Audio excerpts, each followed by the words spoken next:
Most people want to fit in. We want people to like us.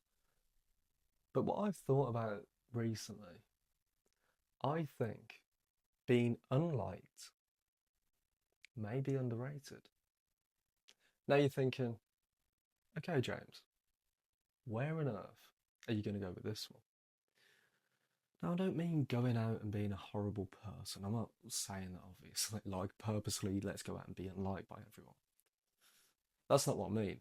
What I mean is, and this is from my own personal experience, when I was younger, I'd put on a mask. I'd try and mold myself to fit in to a room or to fit into a crowd.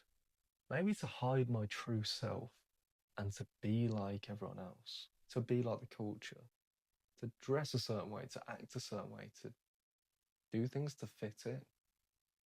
And I thought by hiding my true self, it would keep me safe.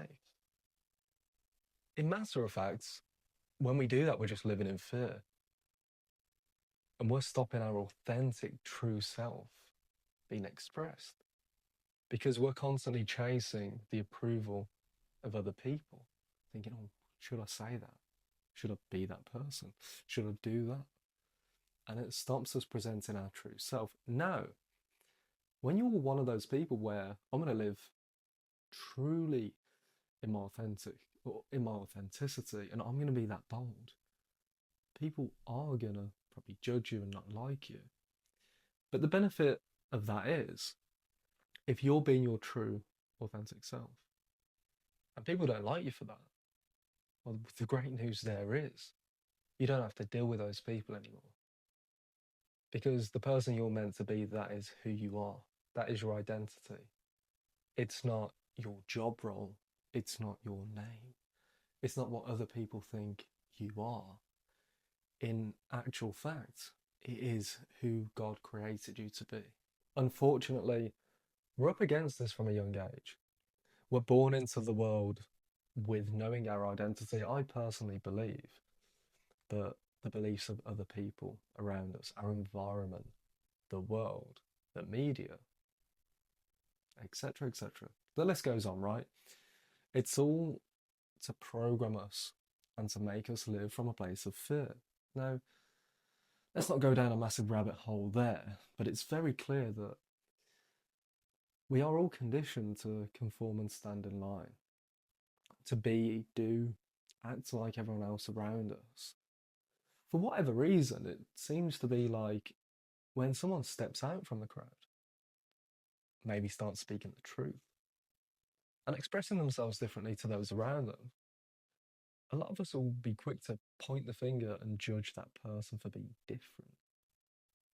What we don't, or what we fail to see, is that person's just expressing who they truly are. When most of us just don't have the courage to step out and be the person we're meant to be. It's easy to judge someone else for doing that and stay hidden. Galatians 1:10 says this: if I were still trying to please people, I would not be a servant of Christ.